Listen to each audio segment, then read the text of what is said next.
咁早排買咗支日本 Mayugi 嘅896啦。咁其實呢支槍對我嚟講呢，就並唔係話因為佢啲性能有咩突出之處啦。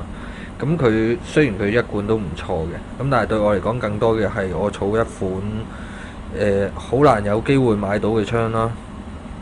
我係比較中意一啲古靈精怪嘅制式槍械嘅。咁譬如呢啲日本嘅制式步槍啊，或者仲有一支我好期待嘅係韓國嘅制式步槍 K1 啊 K2 嗰啲咁樣呢。其實即係我覺得嗰個我唔會等到噶啦，但係如果有人出嘅話呢，我都會好希望去擁有嘅。咁點解會攞一支 DNA 嘅65式擺埋同支65一齊去拍呢條片呢？個原因其實就係因為咧喺我嘅眼中咧，呢啲係一啲比較頂級嘅玩具啦，喺各自嘅領域入邊係一個頂級嘅玩具啦。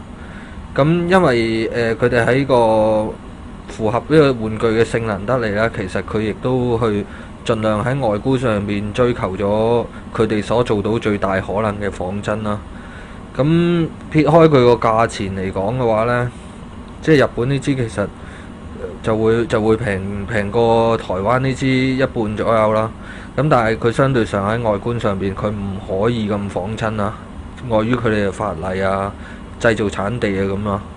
但係台灣呢支就佢之所以頂級，佢就係因為嚟緊會有一支次一級嘅出啦。咁你會見到喺個細節方位嗰度，即係一槍身嘅細節啊、扳機嘅造型啊、receiver 啊各方面上面呢，佢都會有所欠缺嘅。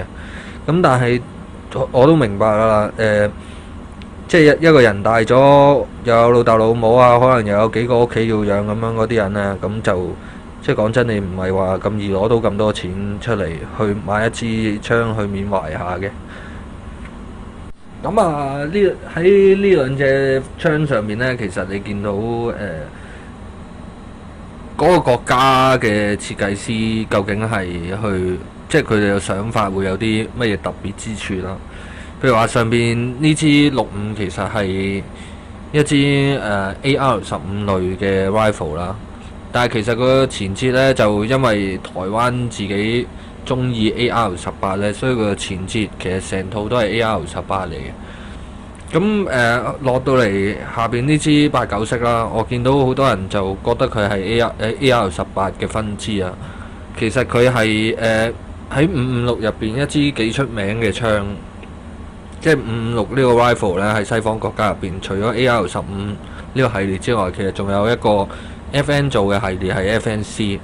咁89式其實喺 FNC 呢邊出嚟嘅。咁佢相對呢個 AR 佢會重啲啦。咁但係佢會多咗一個可靠啲嘅 burst 啦。咁因為 AR 可靠嘅 burst 係其實冇出嘅。咁佢依家喺美軍用嗰隻係一個簡化版嘅 burst 啦。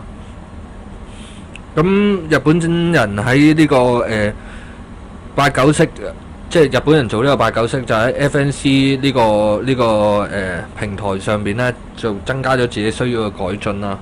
譬如話日本一直以嚟就好中意喺啲 rifle 度裝腳架啦。咁佢哋覺得係想提高個射擊嘅穩定性啦。提高個精度啊咁樣啦，但係譬如話去到一個 selector 咁樣，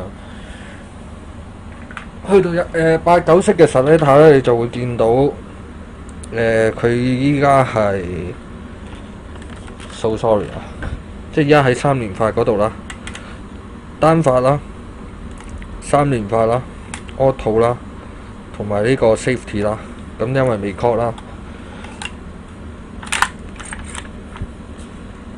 咁 safety 啦，你見到一般嘅步槍設計啊，佢就會喺 safety 嗰度呢。跟住下一個 select mode 就係佢最常用嘅 mode 嚟嘅，一般嚟講。咁啊，睇嚟即係我覺得日本仔可能都去到即係俾你打 short burst 咁用啦嚇。因為我覺得奇怪嘅就係日本其實係一個幾追求射擊精度嘅國家啦，但係居然單發係離呢個 safety 最遠嘅。咁由於個設計問題啦，基本上你 grip 槍隻手呢，你都要離開晒咧先可以咁樣校到呢個 mode 啦。咁即係睇嚟呢個 Auto Mode 咧喺佢哋嘅 selection 上邊其實係有幾大嘅用途嘅都。咁啊同另外一個一般嘅國家嘅 rifle 唔同啦。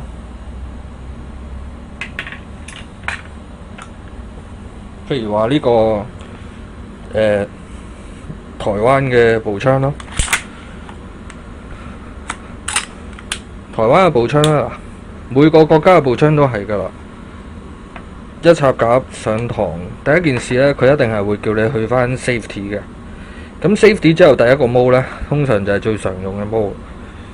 咁喺台灣嚟講呢，同 AR 比較接近呢，佢就係應該係單發多嘅。咁台灣嚟講啦，之前有睇過各槍各做系列㗎啦，佢有加到一個夜間用盡星啦。咁可能佢哋俾啲即係當年打金門海戰啊，成嗰陣時，可能經常都半夜摸錯人啊咁樣嗰啲，咁所以佢哋有啲咁嘅設備咯。咁但係去到日本嘅89嗰陣時咧，佢就會係變咗另一樣佢哋需要嘅嘢咯，就係腳架啊之類咁嘅東西。咁其實呢兩個嘅國家呢，所裝嘅刺刀呢，其實係比其他國家嘅都要長。咁我初初以為台灣嘅已經好長啦，但係其實我後尾揾資料，我發覺原來日本一直以嚟用嘅刺刀呢，係比台灣用嘅更長嘅。我諗世界上最長嘅刺刀應該係依家日本用緊嘅刺刀嚟㗎啦。咁啊，除咗刀呢方面之外呢，仲有譬如話呢個槍托嘅形狀啦。咁喺橫切面上面就即係呢個模式入上面好難睇嘅。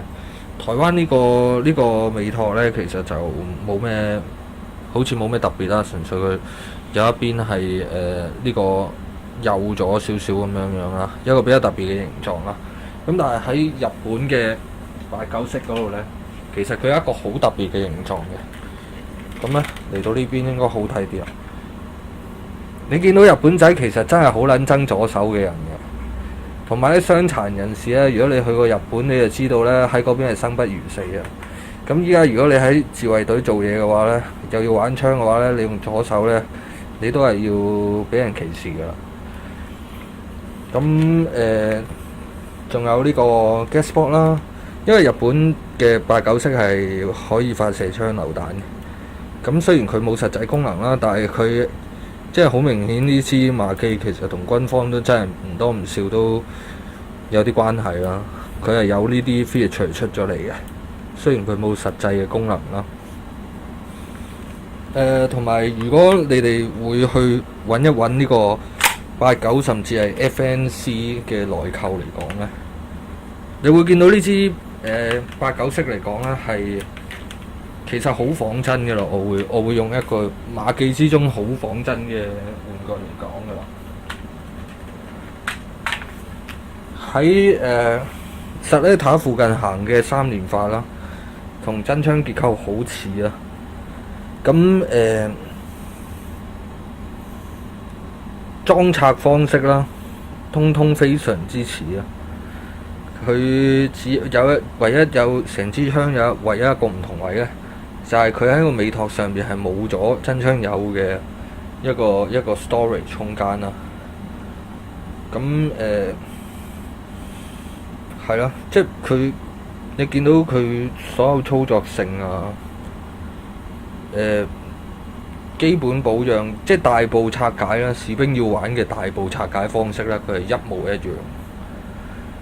咁而上面呢個 T65就直頭係當兵嗰個自己去即係做到一模一樣出嚟啦。咁嗰個係其實對 T65對我嚟講就係一個比較神級嘅玩具啦。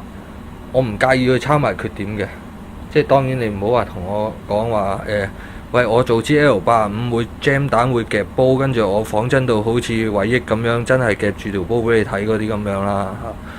咁但係佢喺啲如果你唔記得 close 咗個 dust cover， 而真係合埋個 receiver 咧，你會發覺咧，你會夾到塊 dust cover 攣都會嘅。同埋一隻睇落好似好簡單嘅 grip 啦。其實大可以好似次一級嘅玩具咁樣咧，攞隻 A2 grip 去夾硬衝咗條數佢噶。但係點解要特登開帽做隻做隻真係斜啲嘅呢？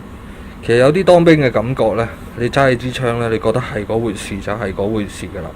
咁每一件事佢之所以貴啲咧，係有佢嘅價值喺度嘅。咁呢啲槍啦，其實就咁拍條 YouTube 嚟同大家講喺度廢話呢，我覺得就真係冇咩意思嘅。同埋玩槍有時，我覺得除咗你真係攞支 BB 彈發射器落場玩之外呢，你都可以去睇下佢背後嘅歷史啊。其實你會發覺有好多可能古古怪怪嘅事發生過啊，或者去理解下當年做真嘅設計師究竟去諗緊啲乜嘢，點解會咁做啊？有咩好處啊？即係除咗你喺香港生活嘅，你仲有啲咁嘅時間去玩啲咁嘅嘢，其實我覺得即係都當開下眼界咁樣，都好過淨係得閒攞支槍落去肥完，跟住之後翻屋企啦，好爽啊！我走去打到成山都係膠啊咁樣。即係可能我覺得呢啲玩槍嘅知識或者可以叫興趣啦，其實就可以對呢個氣槍界嘅延續係會有多少少嘅好處咯。咁多謝大家。